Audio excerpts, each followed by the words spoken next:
Okay. Well, welcome everybody. This is our May edition of We Talk Art, and thank you all for joining. And I'm delighted to have Richard McKinley as my guest today.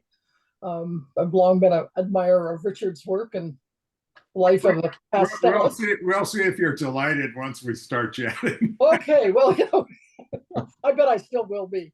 But Okay. anyway, we're having a good conversation. I'm remotely recording or live, I guess, in Montana. So hoping my connections are all good, and if not, Pam, you're on. But anyway, welcome Richard, and welcome everybody. If everybody will just remember to mute themselves and put your questions in the chat box, we'll try to follow along with those and answer them as we can. So anyway, Richard, great to have you here. Looks Well, like you. thank you. I've adored PSWC way back. Hate to give all the years away, but it's probably close to 40 years of admiring and supporting whatever way the work of PSWC and you guys are doing some amazing things right now. So keep it up. Yeah, well, thank you. We try to think of things and do things that are for the good of the order and for the members and just go from there and championing the world of pastel. But yeah, so Richard, about you live down in the Medford area, right? Of Oregon. Yep. Southern Oregon native, born and raised in the right on the edge of Crater Lake up there in the mountains, and just always stayed here, even though I used to spend a considerable amount of time out of the area, and was very fortunate to get to do that and explore many places. It's home, so I know where the post office is in the graveyard, and so I will be utilizing both of them. That's it. The important things. Yeah. So how did you what was your art journey? I mean, as a child, how did you get interested in art? And Well, that could be the whole segment. So okay, well, let's it, hear it. it was very much a 1950s upbringing in a mill town. But my mother was a woman who loved the arts. I don't know how she fell into it from her impoverished childhood, but she loved writing and music and painting. And she had a magical box that sat on top of a closet shelf that was full of oil paint. And about once a year, it would come down, and my brother and I knew we were to leave her alone because she was deep into painting. And but then she would put it back away. She never liked what she did. Uh, I still have some of them. So I think I knew it was important. And through her introductions to all of those arts, I knew there was something deep about an art, again, in any one of those fields. And so when I was 13, um, it was something I got really passionate about. There was a lot of turmoil, childhood turmoil, and it was something I could escape into, was drawing and painting. And I'm pretty obsessive compulsive, and so it was 100% from that point on. I did a painting a day my whole childhood, and was fortunate to fall in with many mentors that had retired to the Valley, amazing people trained in the Chicago Art Institute and Pratt and Art Students League in New York, and they were all here. And I didn't know it at the time as a bratty, ornery kid, but they really nurtured. They took me under their wing and exposed me to a lot artistically and pushed me in good directions that has landed me here at this point. So, Yeah, that's great. And then did you go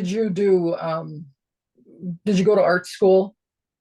I had there were regional competitions, and our the high school we kept winning, and that was my goal, is that you would win a scholarship to go to art school. And that final year, I had won top award in every division, and my high school teacher was convinced I would win, and my name wasn't announced. So we went up to talk to the director of this event and he said, all of the faculty from the school looked at your work, and this sounds egotistical, but he said, they said you're better than they are, and there is nothing that you would gain from them.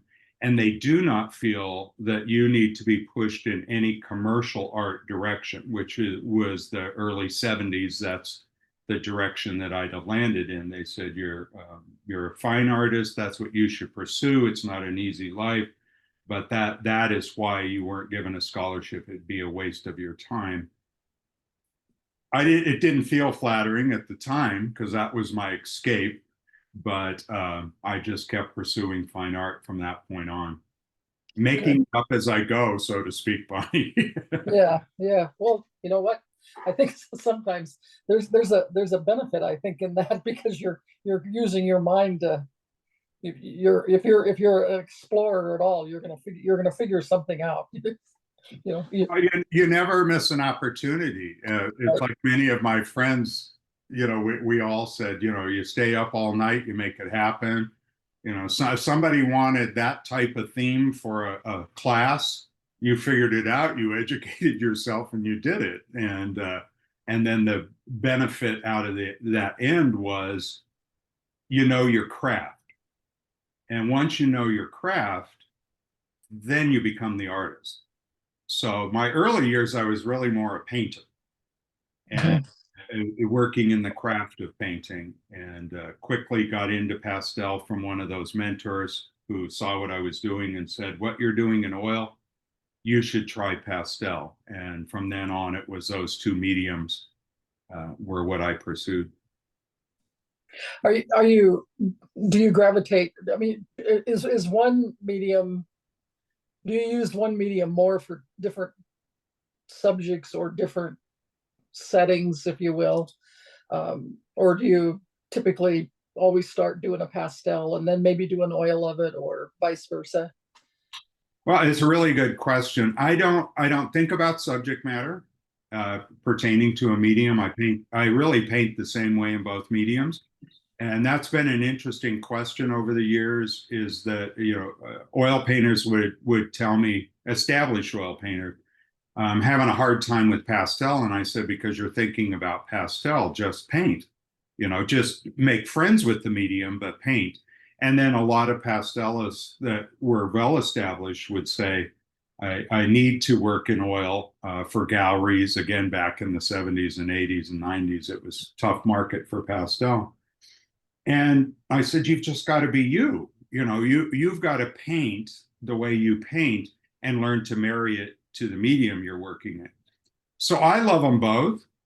And my real comment to that is, whenever I'm working in oil, I miss pastel. I keep thinking, oh, if I had a pastel stick, I could do this. And when I'm working in pastel, I'll go, oh, if I had a paintbrush or a painting knife and oil paint, I could do this. And so one has really informed the other, and back and forth. And I've learned from both of them. And so they, from a distance frequently, especially in gallery show, people don't know the difference until they get close.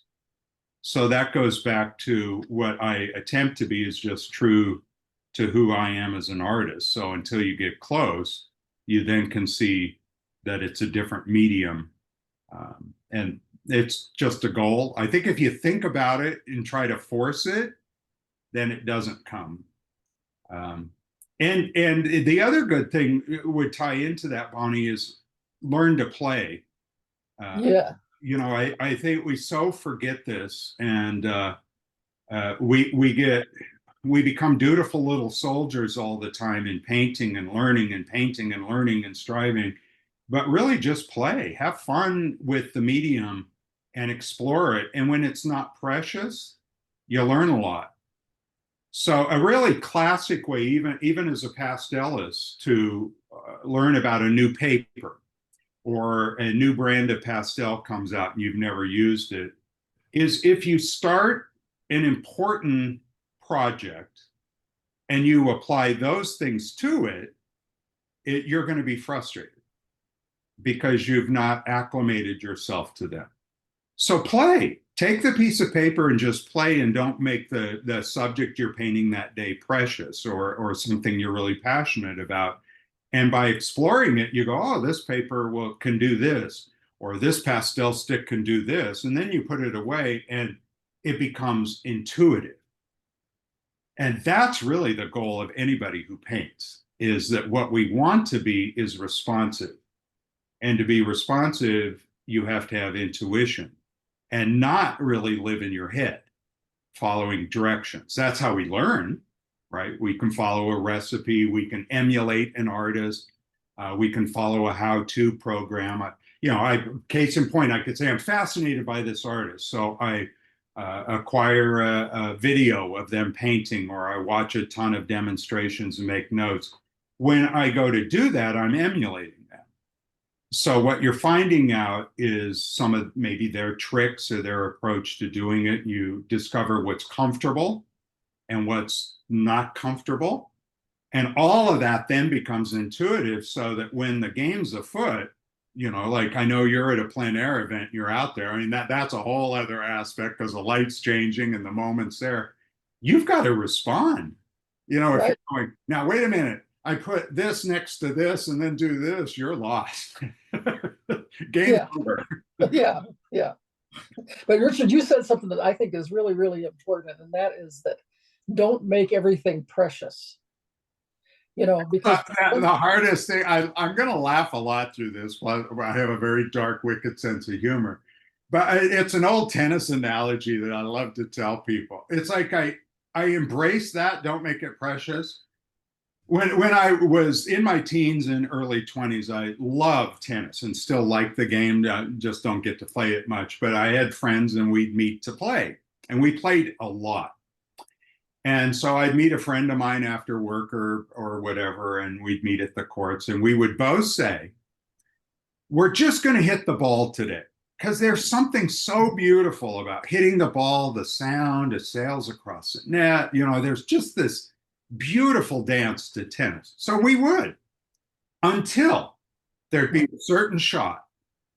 And I could speak for them as well as myself. I'd go, wait a minute, that's a little aggressive. And you'd hit it back, and then you'd hit it back, and there'd be this pause, and we'd go, game on, right? And I feel that way painting. I go, it's not precious. I'm just going to start into a painting. And there's always a point where now I'm old enough and mature enough that I pause and I'll say, you're not breathing. You're getting tense like you're in a match. And it's Wimbledon center court with royal family up there. Take a breath and relax and just have fun. So. Yep, I get that. That's certainly true. Here I'm having issues with my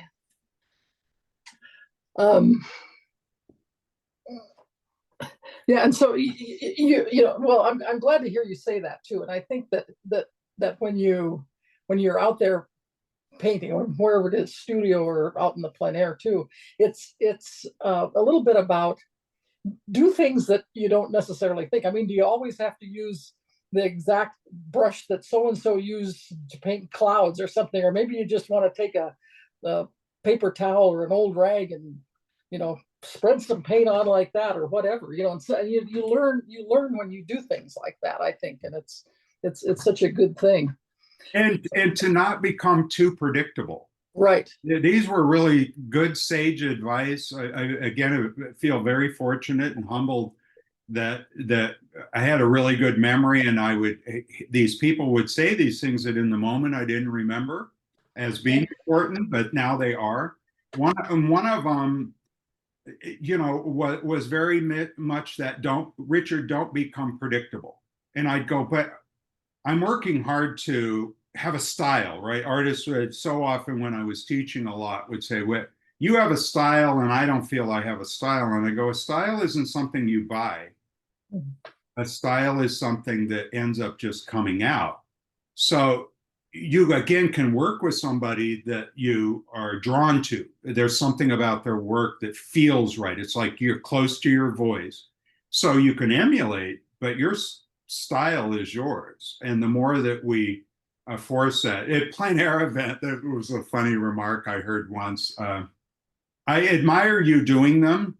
I found them one of the most painful things for me because it was a little paint on demand, and my anxiety and just the pressure.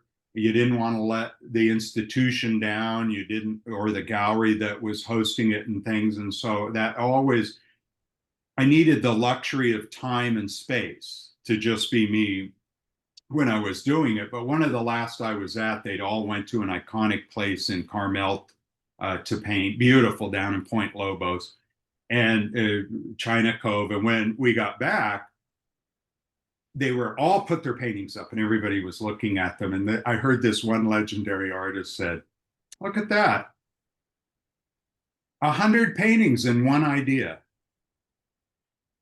And I went, and I started looking, and then the other artist said, "Yes, if I didn't look at the signatures, it'd be hard to tell who had done some of these." And I paused again, and I went, "Well, that speaks to personality." You know, the fun of looking at a painting and we identify it. We can say, "Oh, that's a Van Gogh," you know, or even amongst us, you know, that's a Kim Laurier, you know, that's a Terry Ford, that your new laureates, because they're identifiable. And you don't want to just be one of the herd. Or maybe you do. So I don't know. I don't think, don't be a herd, don't be in the herd. Be a leader of the herd. So. Yeah. Be the individual sheep, right? Don't Yeah. be part of the pack. Yeah. It's kind of like, you know, when you are plein air painting and there's a bunch of people painting the same thing, and there is that personality to it because everybody's work looks a little different. You know, it's like I always get kind of a kick out of some people say, "Well, you know, I'm painting here, so you can't paint here." You know, it's like you're going to paint something totally different than I am. You know, but it's you know, Bonnie, really at the end of the day, we could conclude this whole thing with a very simple comment that really painting is psychology and yeah. human behavior. And we're pack animals. Nobody wants to be embarrassed or be ashamed. Nobody wants to be the fool and fail. And you know, all of our insecurities the whole time we're painting are really present to us. I early on when I was writing the Pastel Pointer blog for all those decades, I did a blog, and I had used a phrase that I still really embrace. I said that if we paint, we really don't need to go seek psychology. We don't need to go to a shrink because we confront our own demons every day on that blank surface. And Yep. again, all of our insecurities are stuff. Well, I had one international person took offense to that because they thought I was downplaying mental health and mental care. And I went, hell no, I'm a big advocate. I partake in that part, but I just meant that we really do figure out our insecurities, and there's ways of not ignoring them, but supporting them. Like I said about the anxiety of the pressure, because I'm a slow painter. You know, people look at the work and they'll think, "Oh, that must be wham bam." They go, "God, you're so methodical and patient." And thus, my word in life is incremental. I incrementally do my painting. And so that to me is a nurturing part about me where somebody else actually needs to go fast. They need to be in a situation where they can't take their time. They need to be totally responsive and quick. And I go, good, you need to force yourself to do that. And so I encourage anybody who is painting to try different things and work with different people, but find your comfort zones. And it isn't right or wrong.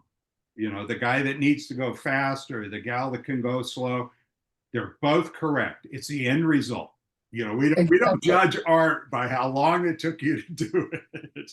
Right, right. Bonnie, I've got a couple questions from the gallery here. Inga's asking Richard, she's kind of a bit of an obsessive perfectionist, and she has a hard time ignoring strokes that don't turn out to be perfect and just leaving them. You know, they say make a mark and leave it.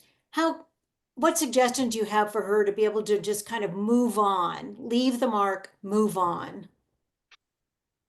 Well, she's her and I are kindred spirits because I have a perfectionist personality. Like I said, obsessive, compulsive, detail orientated. It's about permission. And, you know, back to the whole life thing. In life in general, the hardest thing I think we can do is give ourselves permission to make it okay and uh, to quit. I'm going to say it a different way too, is embrace the Japanese wabi-sabi, which is applied to all of their arts and their aesthetics. And the Japanese, we know, are very highly refined. And in all of their crafts, they seek a wabi-sabi because their philosophy is perfection does not exist. So to even for the master to create something perfect in a way would be a sin. It would be an abomination to do that because we as humans are imperfect and we need to embrace that a little bit. So the other maybe more technical way that became my way is forcing myself to walk away and then not have the urgency that it's got to be framed and presented tomorrow. So I have told numerous stories to people how I thought, well, that painting's really good, but there's stuff I've got to resolve and stuff. And 3 years later, I look at it and I go, it's been done the whole time. See, but within that time frame, the obsession on that one painting, that memory of where that stroke was and what that thing was, fades, and you begin to see the initial image again.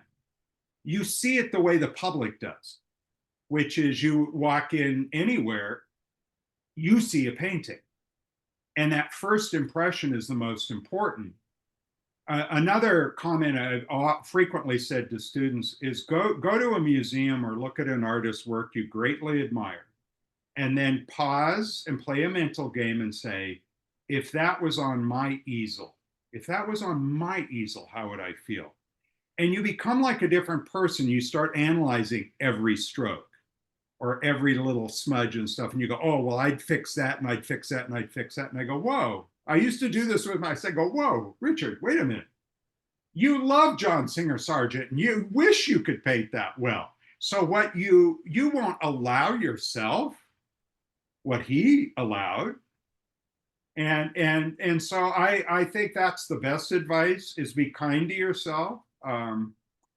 It's good to pursue those things. It's good to be passionate and try really hard and seek perfection, but realize it does not exist.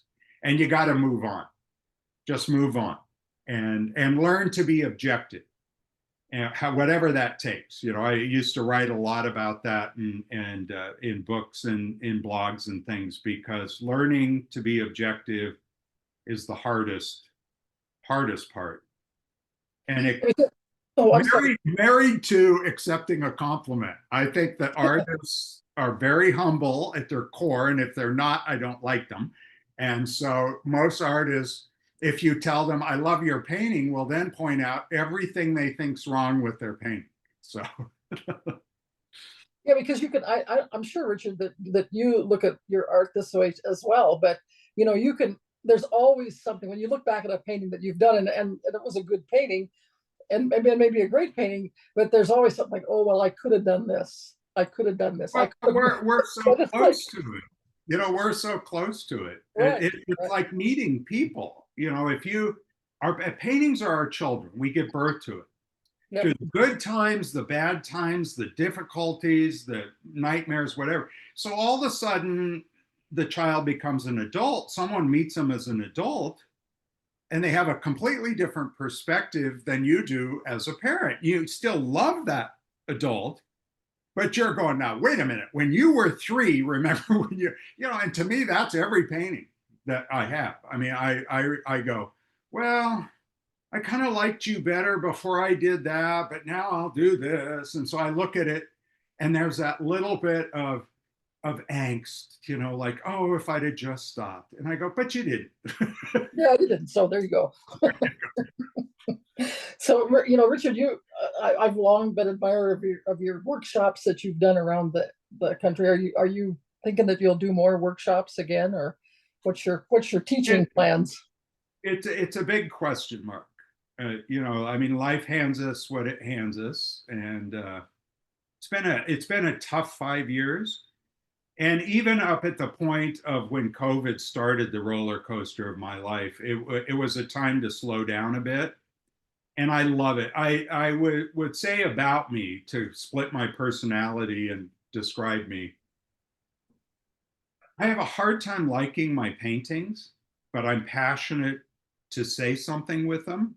So I keep pursuing it like a poet, putting down words.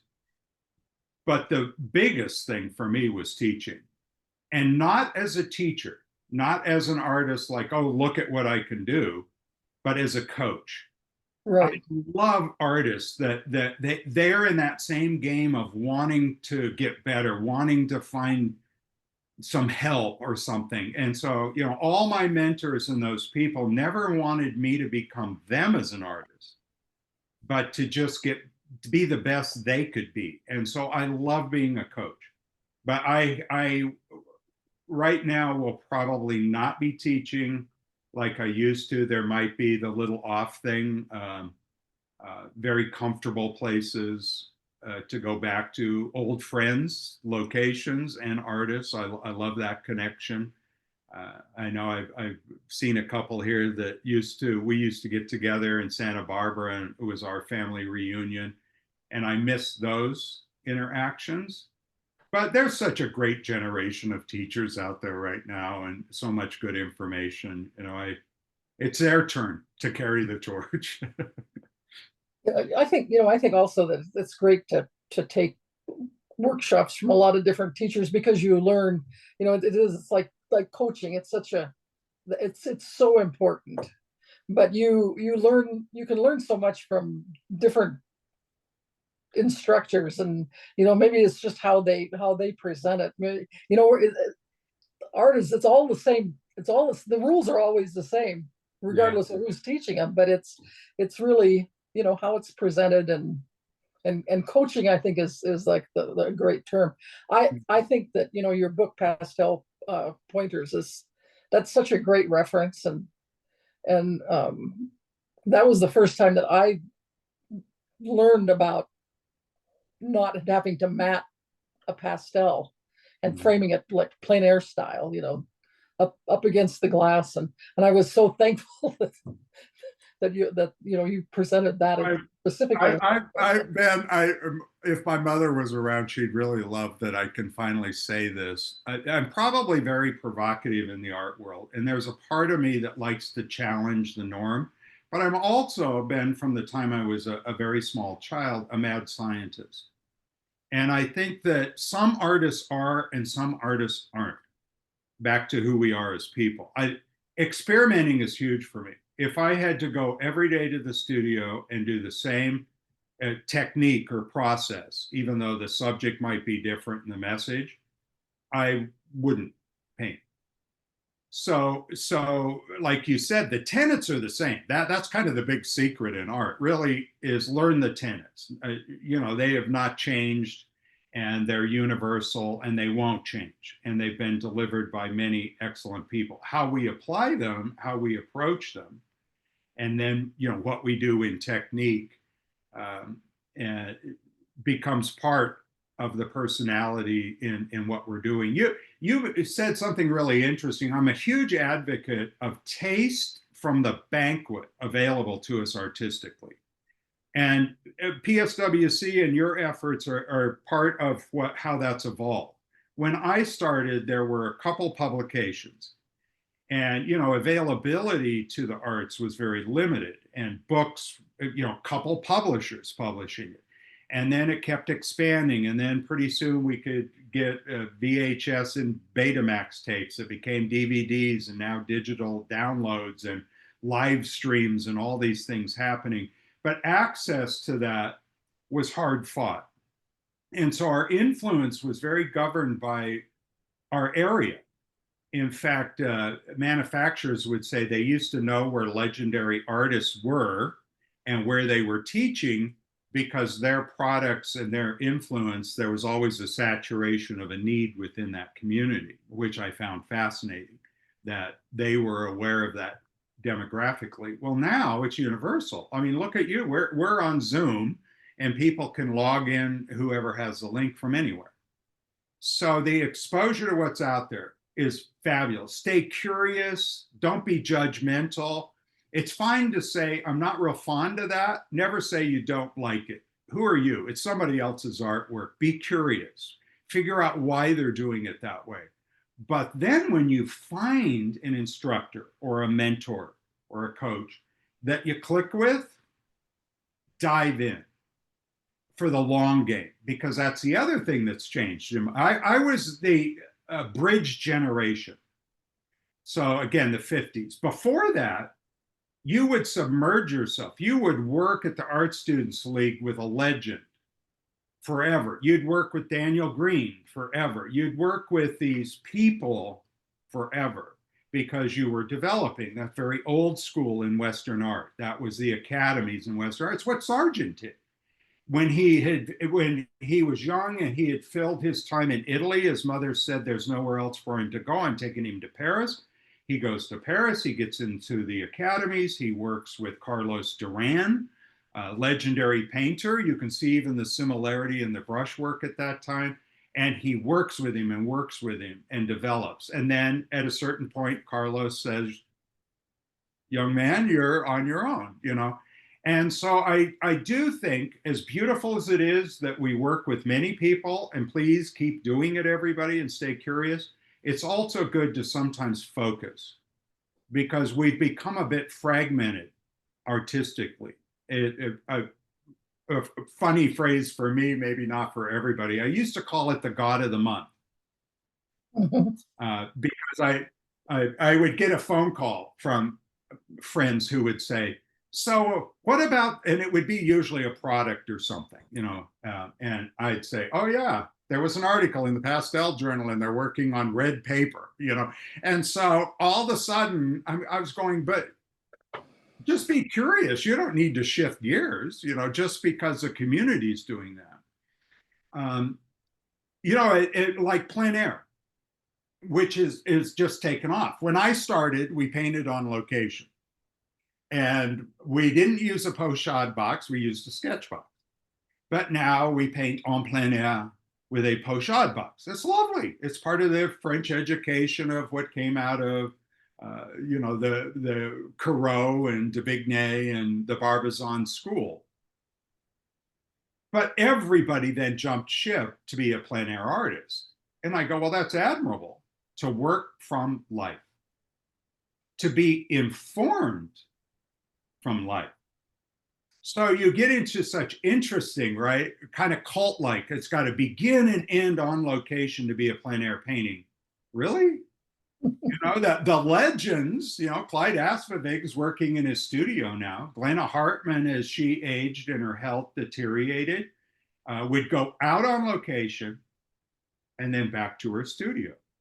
But in my heart, Glenna was a plein air artist through and through and through, because all of her sensitivity was informed by real light in all of her senses. You know, when she was painting in her studio, I knew she was feeling the wind and smelling the scent on the air as she was painting. So I encourage that we just have that awareness about it also. Anyway, I tracked off into something else. You better pull me. But you know what? I think that's really good. That's excellent advice. I mean, I think being outside and painting plein air, you're doing studies from life. So you're really seeing, you're not relying on a camera's interpretation of what you're painting. You know, that whole deal. You learn learn to deal with the elements, of course.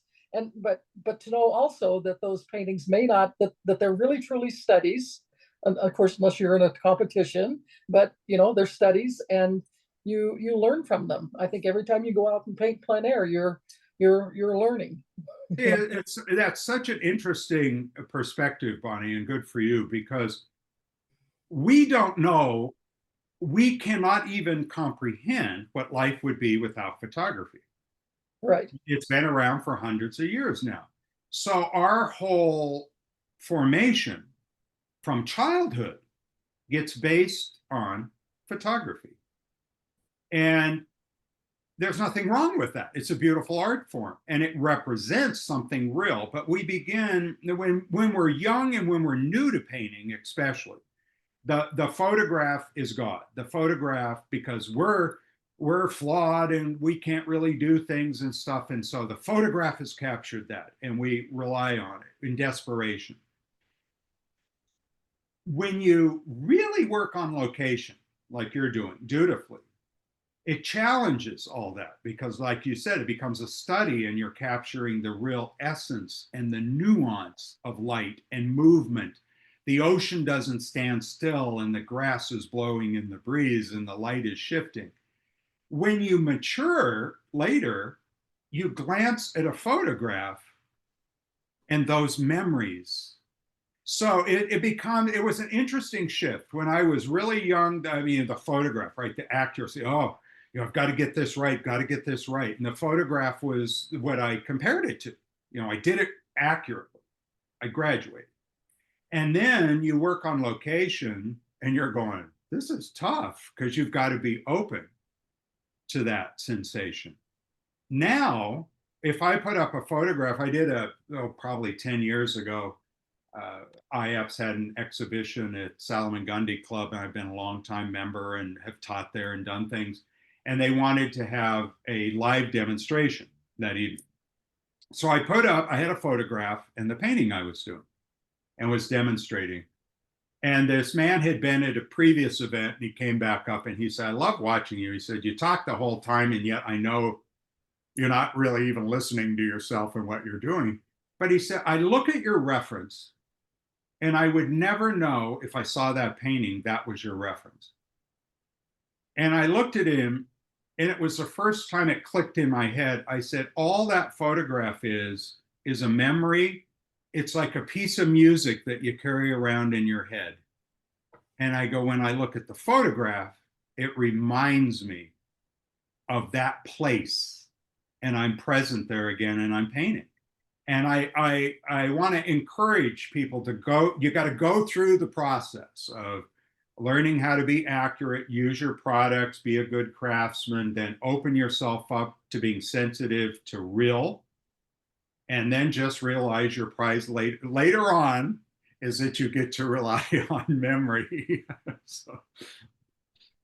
Yeah, I think that's so good because to use your photo as a reference, but you got to know what the reference is to begin. Yeah, don't be the slave. Yeah, exactly. And so people, they want to jump though, they want to hop over. That's why I said you've got to go through the stages. They say, well, but I'm not gonna. And I go, no, you kind of have to go through the stages. You've got to mature to understand even the material in front of us, understand the science of light, understand the architecture of trees, and all these type of things are going to help you later when you're painting an impression and you're trying to express how it felt. And that becomes the end result. Is it's all people that have worked with me in the last 10 years know that my biggest question is, why are you doing this painting? And I don't go to the easel without asking myself and even thinking about it when I'm asleep. Why am I doing that painting? And sometimes it can be very physical. There's a show coming up I want to enter, and I go, well, that's a practical. But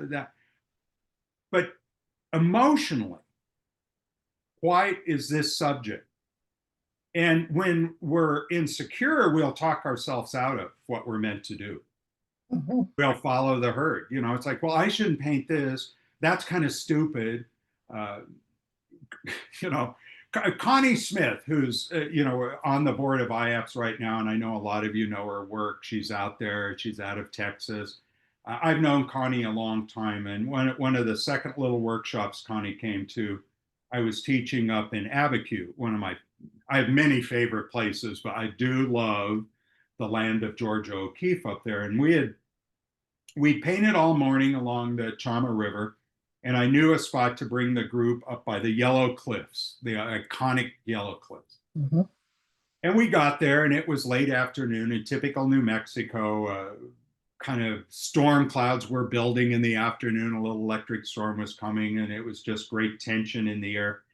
All of the students, when we pulled up, were painting the Yellow Cliffs because they're iconic and they're fabulous and they're beautiful. And I couldn't find Connie. And I looked around, and out in the middle of an open field, walked down to her to see what she was doing. And her back was to the Yellow Cliffs. And she was painting what I call the beauty in the mundane. A simple kind of nothing plateau, just brush, this little sliver of light. It was so simple and so sublime. And so when I got there, Connie looked at me and she says, I know I should be painting the cliffs.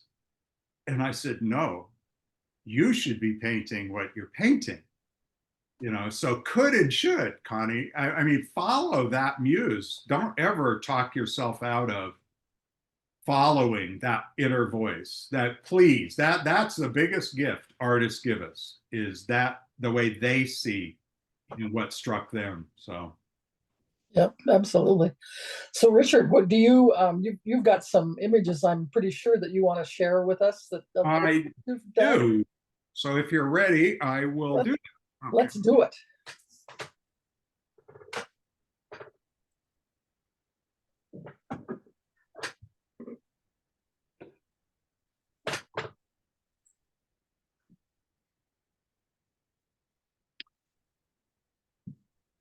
Let me see if I can make this full screen, if I remember how to do that.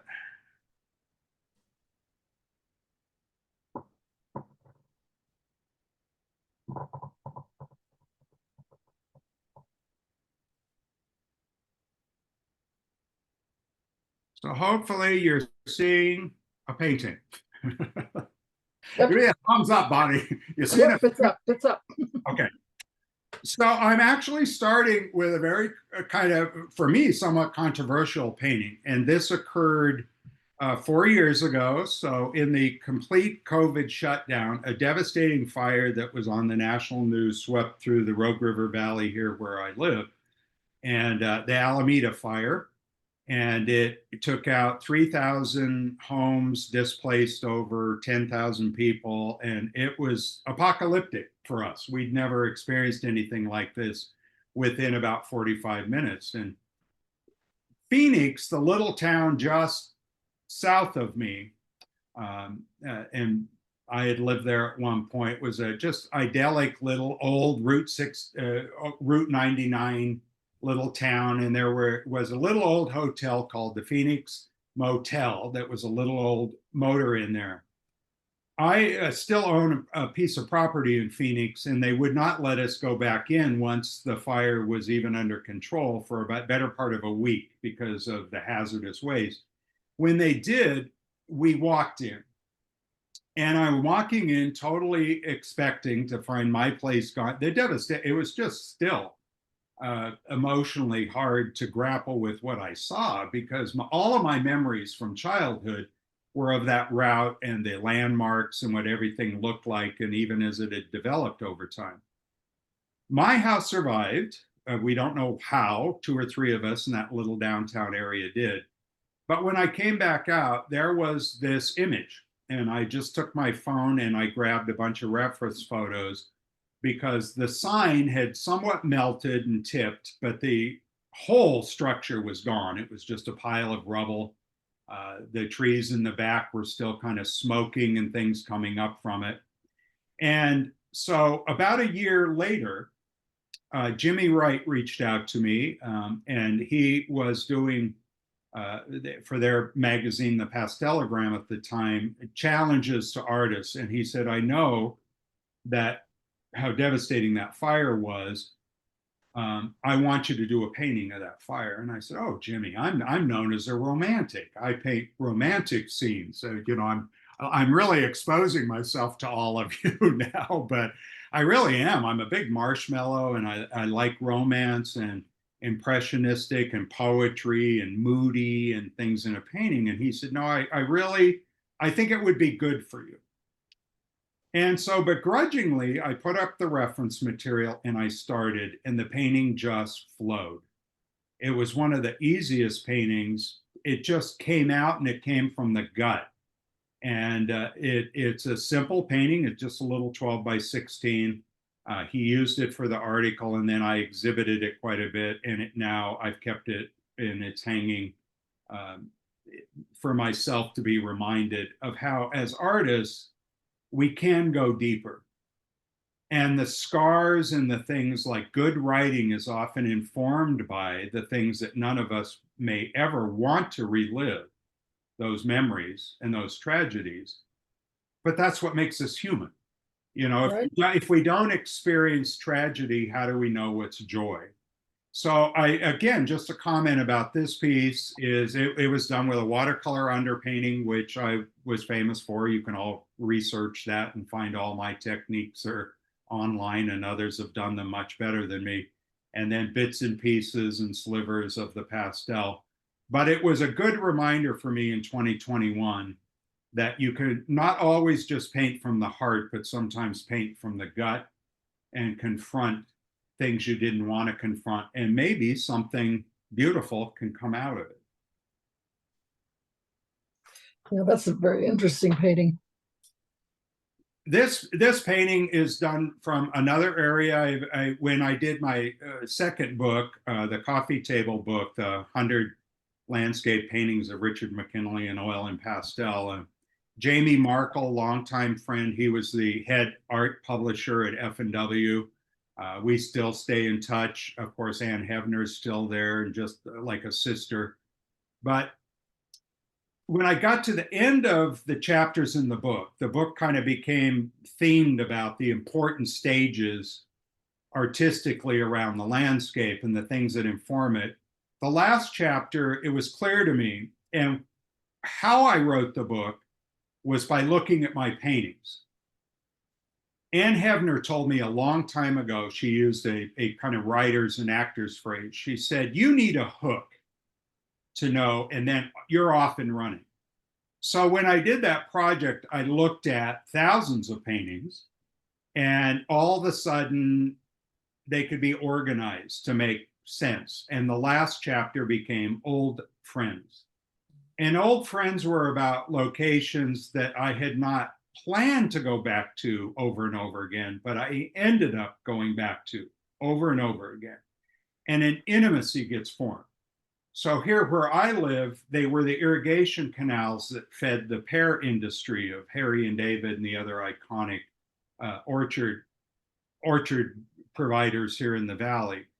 This is from La Conner, which is close to where Dakota Pastels is. And so for the better part of 15 years, I went up and did a retreat workshop that at one point was 2 weeks and 10 days, and sometimes 5 days, 7 days. And the intimacy, that's the word that I wanted to share with this one, is go back. Landscape artists and plein air artists do this a lot. Well, I painted here before, I need to find something new. And I go, there are days where you're the explorer. We need that. We need the stimulation of stumbling onto something new and exciting that we hadn't dreamed about. But to be a really good artist, you need intimacy.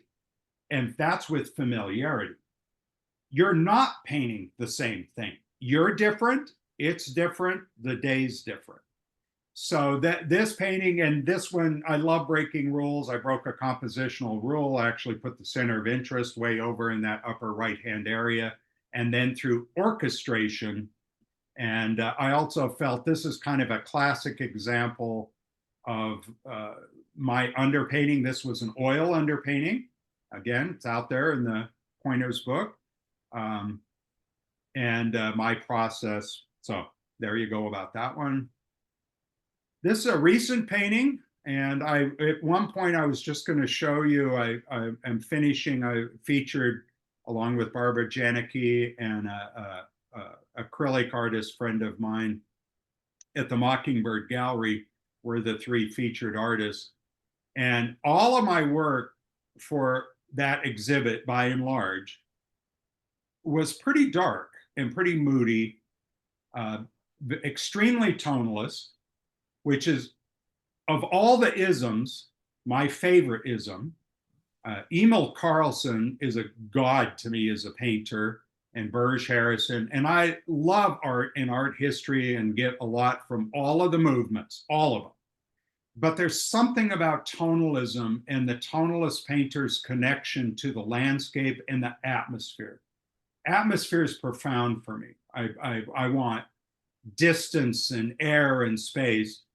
And a lot of them became very moody. And when I sent the images to the gallery owner, I kind of gave him a warning because I was being very sincere in my work. And I said, these are probably going to be a little darker than you're used to with my collectors. And he looked at them and he came back and he said, and they just show that you're being true to what you've been going through.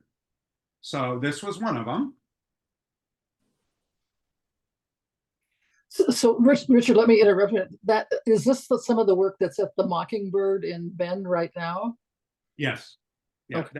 that is, again, I'm downsizing. At one time, I was represented by 7 galleries across the United States, currently 2. I'm slowing down. And the Mockingbird, I started over 20 years ago, about 22 years ago, with the previous owner, who's still a dear friend. And I get to see her every once in a while, and used to go up to Bend and paint a lot. That's what led to getting represented there. And they are really the premier gallery in the Pacific Northwest. They have done so well. And Jim, the owner there now, has really even elevated the Mockingbird. The artist, I can't believe he's kept me, to be honest. He's got just Matt Smith and all these amazing artists in there. And then he's opened his sister gallery as Peterson Contemporary. And it is the best of where art is going in a contemporary sense. Beautiful work. That's where Don Emerson is now showing, is at Peterson Contemporary. And that's in Bend also, right? Yep. In fact, the iconic streets are Wall Street and Bond Street. And so he has a gallery on Wall and on Bond. So, and then this is back to old friends and things that I love. I love the Rogue Valley, child of the Rogue Valley. Like I said at the beginning, my roots are deep here. But I do love arid, desert, high desert, volcanic areas. And this is back outside of Bend. This is a small 12 by 12. What I wanted to share about this piece is it was started on location 10 years ago on a trip, and unresolved, but I knew it had a lot of potential.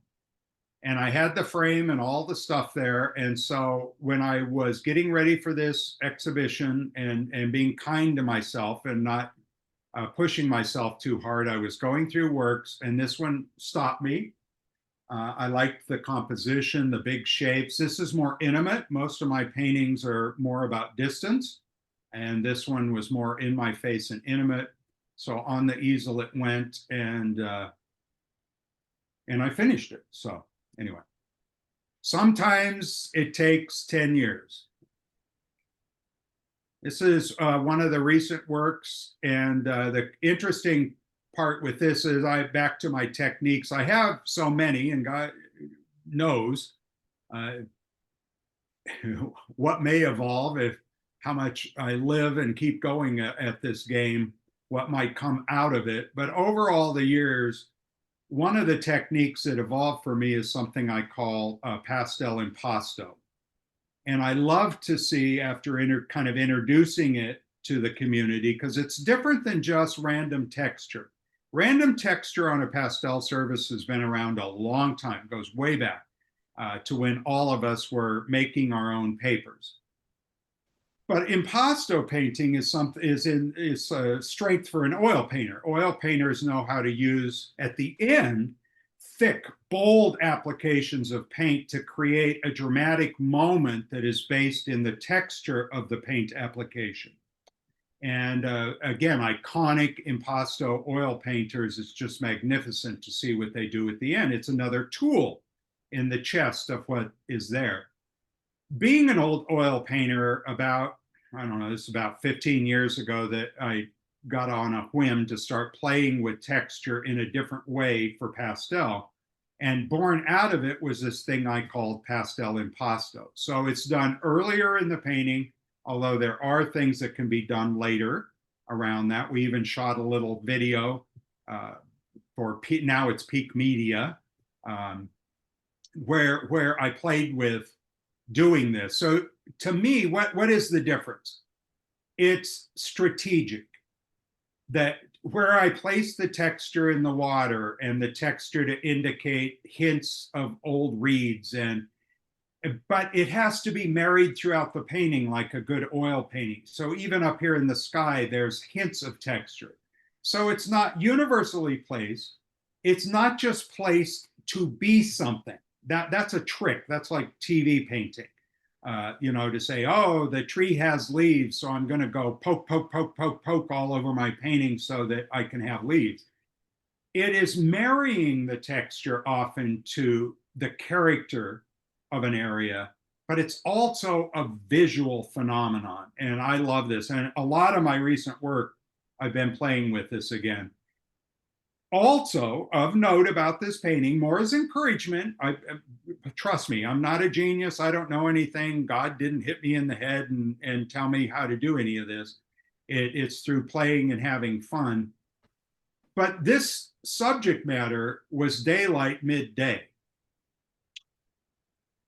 And when I didn't feel like doing daylight midday, I felt like letting my mood out. So back to what I call my tonal soul recently, the painting got darker and moodier, and that whole light effect and everything about it. And I frequently call, when I'm in this mood, I'm Heathcliff wandering on the moors.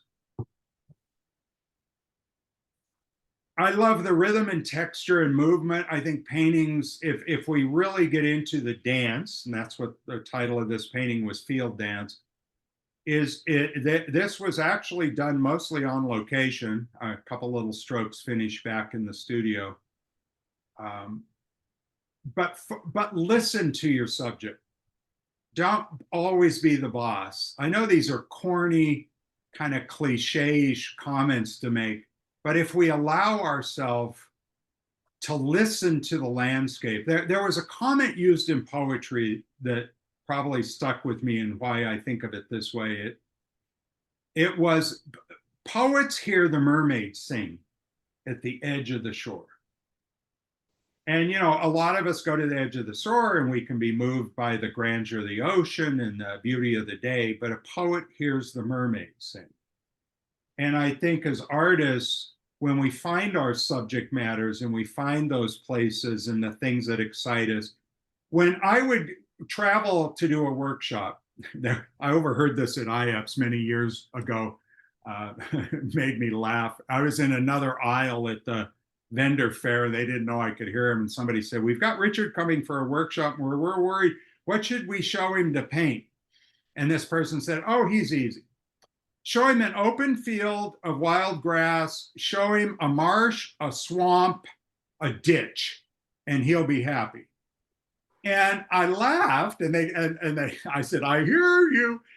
And I thought, they're right. But what is it about those things? And what it is about fields is rhythm. There's such a dance and a rhythm and a motion and a movement, and it's so lyrical that it is your hook. See, and if you think about it that way, instead of saying, I am painting this field, I am painting these flowers, these grasses, these trees. Well, yes, that's what we're doing, but what's the soul of it? What is the motivator of it? This is one of the last paintings that I did for the show, and it's called Evening Whispers. Again, this was started with reference from the irrigation canals here in the valley where I live.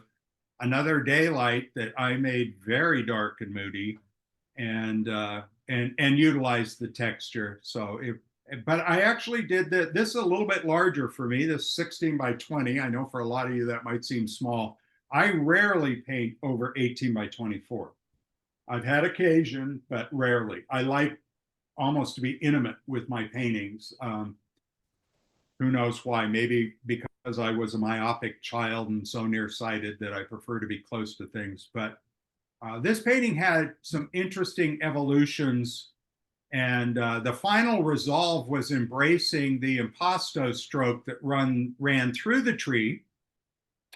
And at first I had obliterated its appearance with the tree, and I had moments of the light, but when I decided to rake a little bit of light very delicately, I mean, this is a whisper, that was back to the evening whispers, it creates another dimension. And I love this. You'll see this a lot in my work, where you'll have light behind a bunch of trees at the end of a field, or something behind something else. And if you make the object in front solid enough that it's believable, but ghost-like, your audience feels they can go back there. There's a dimension and a breath and a presence to it. And it's one of the most magical things that I hope for in a lot of my work, and it informs a lot of them. And then this painting is about a place to reflect. And that's really what it's all about. I think when we look back at our work, I only keep a few of my paintings over the years, and I have no regrets. I'm like we were discussing, Bonnie, and you were bringing up how hard we are on our own self and critical. Some of the pieces I've kept now are about memories and being able to reflect. So. Yeah, great. So Richard, would you talk a little bit about the texture that you used, and especially in the water and in a couple of those really moody paintings? See yeah, I mean, I can get real technical about that, because the thing is, what I think well, I know for a period of time I did not want to teach the impasto technique, because I thought it would become a trick. And there's a lot of them out there, even the watercolor underpainting and some other things in art. And this is what I meant when I said about being predictable. Learn the trick, but then be careful of it becoming predictable. And I had several, using the side of the stick. In fact, I can click back a couple and show you what I mean here. Setting down the side of the stick in what I call the staccato mark to make little textural marks instead of drawing a line. Now, a great technique, but if you overdo it, it becomes a gimmick. See? The thing with texture, the same thing. Using the impasto, I think, is magical, and it can be purposeful and beautiful and create, again, dimensions and moments of mystery. But if somebody really masters it and it becomes the bedrock of everything they do, it becomes a gimmick.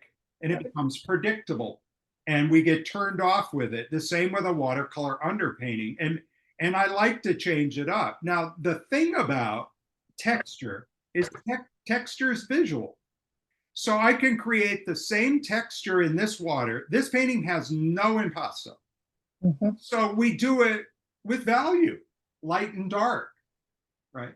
So light and dark will create the appearance of the texture of grass. There is no impasto in that field either. So texture is a visual phenomenon. That's the point of painting.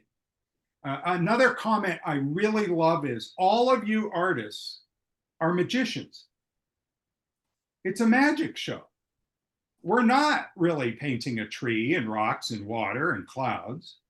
We're creating a magic show that represents those things and connects to people. So when people look at it, so this is what's fun. You put up a painting, somebody comes up and they go, "Oh, I like that painting," and you say, what is that? And they'll say, "Oh, that's a stream and rocks and trees."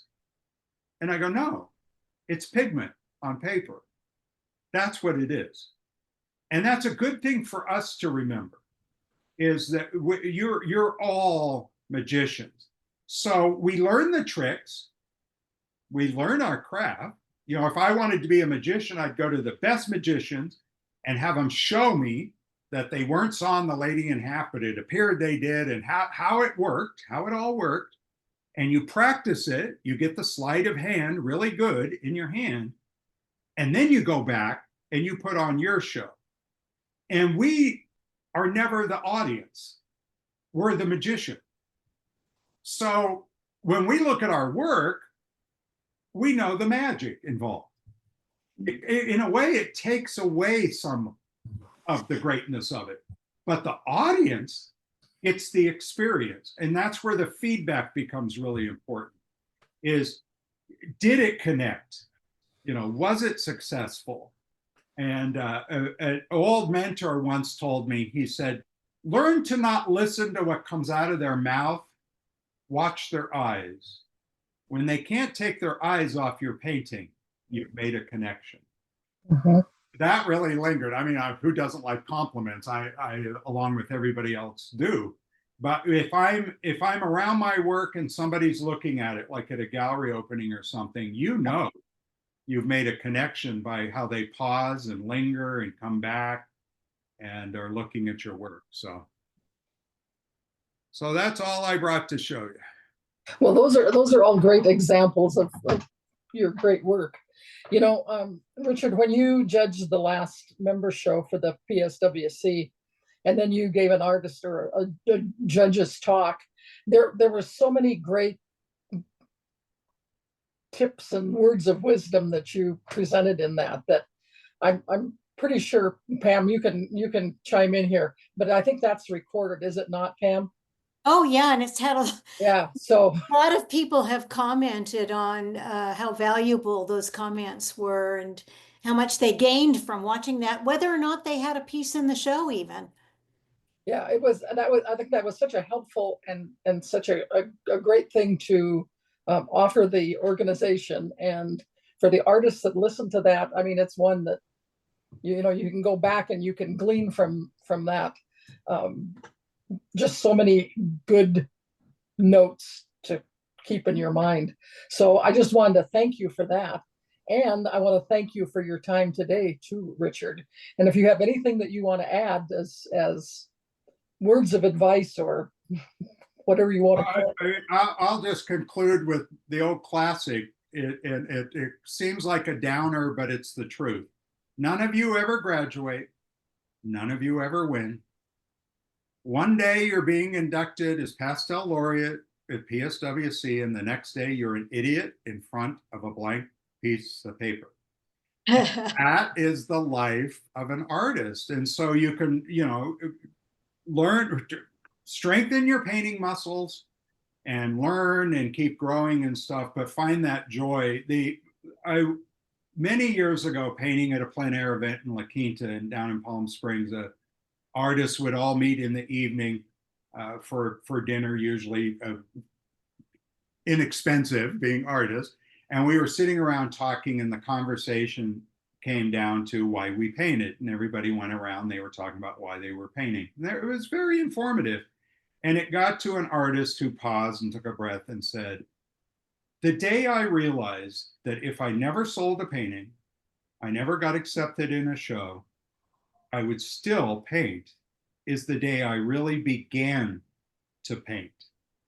Because you quit thinking about, will the judge like it? Will the public like it? Will these other people like it? Again, none of us want rejection, but that statement has hung with me now for decades, is a reminder to myself, is if all those things go away, which you hope they don't, and you hope that gets better and better and you have all the accolades you deserve, would you paint? Is the day you really put yourself out there. Because what's the worst that can happen? You're rejected. So was Van Gogh. So you're in pretty good company. You're right, exactly.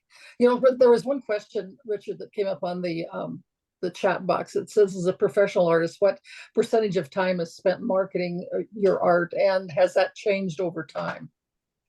Well, that's why I'm really very semi-retired. I'm not dead yet, and I'm still painting, as I showed you some recent works. And any of you can go to the Mockingbird and look at. I mean, again, Barbara's beautiful work. I know all of you know her, and she's amazing, and all of the artists out there.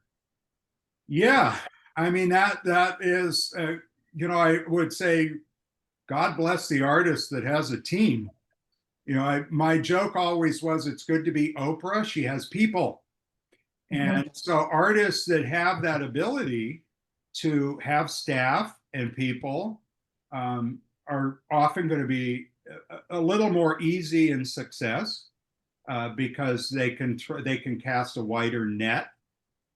I was always a one-man operation. That does not mean that other people weren't helpful. They were, and very generous, and lots of iconic art friends and really dear art friends. Willow Balfrey is my best friend. I love that lady to death, and I think she's such a phenomenal artist. And so that camaraderie and support, we can cry when we don't get into a show, and we can celebrate when we do together.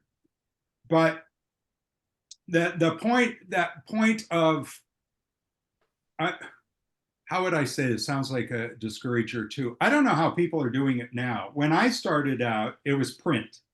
So you had to meet deadlines for the articles and writing, and I was doing a ton of that and stuff, but it was more physical. Now with all this online presence, people are demonstrating constantly and teaching and still traveling and teaching and doing all that stuff. And you've got to be grown up enough to steal away some time that is yours. Otherwise, your whole focus becomes branding, marketing, appeasing a gallery. I learned this by going to Santa Fe, and I showed in Santa Fe and Taos for a long time. Loved it. There were the big galleries, right? So everybody comes into town. It's like wanting to be an actor, and you come into Hollywood, and there's the big studio. And you'd go, I'm going to be in Ventana, or I'm going to be in, any one of those iconic big deal galleries, Gerald Peters or Nidra Matucci's Fenn Gallery. And what I learned by being there a lot is the demand on the artist. You were a puppy mill. You had to produce 40 paintings, and they sold, and they would sell out shows back in the 80s and 90s. And you had to be production. So back to me learning to be me, I went, I can't do that. So I found good gallery representation that would work with me. And we formed a marriage. I would tell artists, I'd go, when you first start to find galleries, publishers, or anything, you're dating, you're testing the water. And you go on a second date and a third date. And then pretty soon you commit. Maybe you're engaged. Then you're married. And when you're married, you're going to go through the bad times and the good times because you're a unit. And that became my best advice, is I built long-time relationships like I did with Anne and F&W team. It was a sad day when that F&W was taken over by Peak. And same with the gallery, Mockingbird. I'll be there until he kicks me out or I die. And that meant more to me than just the bigger, busier. And I see the work decline.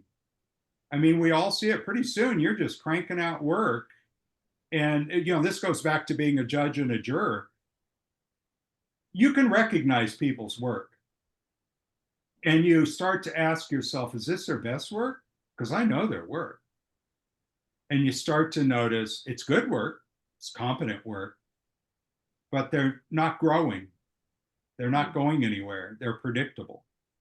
And so as a pro, I learned to manage my life in a very pragmatic way, in a very incremental way. And I also always played that. This my other advice to people, just like you were a student asking me, plan the long game. Wish big, hope huge, but plan for longevity. And if at the peak of my teaching, which I was enjoying, somebody'd say, "Oh, the workshop sold out. We could have you another week." And I'd go, "No, I want to come back maybe next year or 2 years from now, instead of just riding really high and then what happened to so and so." So I always pace myself. And that has become, for me, I'm just being real personal, may not work for everybody, but I learned by pacing myself, I could really find fulfillment in all of those activities. And the societies too, you guys. What I want to conclude with is something that I'm very passionate about. It's why I've given 9 years as president with IAPS and longer even on the board and still with PSA. And those days are numbered, as I've announced. This will be the last convention for me. The next team is coming up and on. Everything changes and you're not meant to be there forever. But give back. And that's what PSWC has done. It's what all of the pastel societies are doing and those organizations. And so in whatever amount of time and effort you have, give back. I mean, Bonnie given it her time, Pam, all of you showing up. And to me, there's such a joy in that, as we're not profiting by doing that. It's the joy of art. And that's why I loved your title. We're talking art. I'm not here to promote anything except you societies that are doing a great job. So my appreciation is to all of you.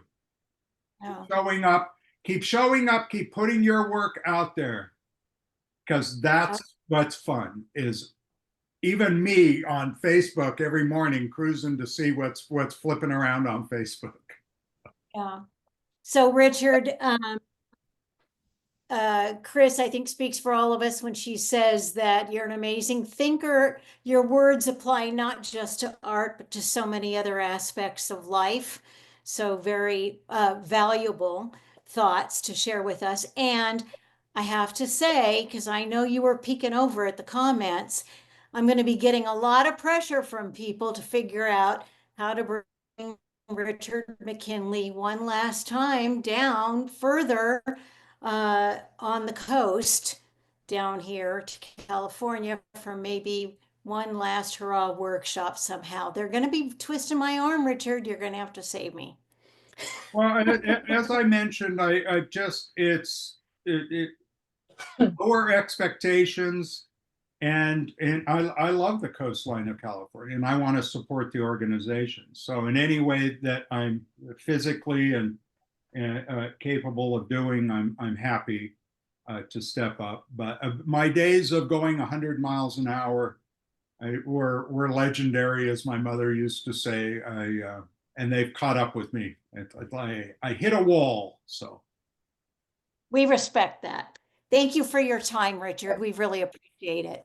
Love Thank you. Thanks. Yeah, thanks so much. This was a great visit. All right. So, and you enjoy your event, Pam, I know, and Bonnie, go paint up plein air wild. Have fun. Take care. Everybody says thanks. We appreciate it, Richard. Thank you. Bye. And for the audience, you guys were my next We Talk Art is with Jen Evanhoose. So I think that'll be a one for you to enjoy. Jen is she lives up in kind of north central Washington and Wenatchee, and she experiments with a lot of different things, paints and oils and pastels and oils, and she does a lot of teaching, and I think you'll find her to be a delight also. So thanks again for coming online and watching We Talk Art. Take care, everybody. Thanks everyone for joining us. Bye-bye. Bye-bye.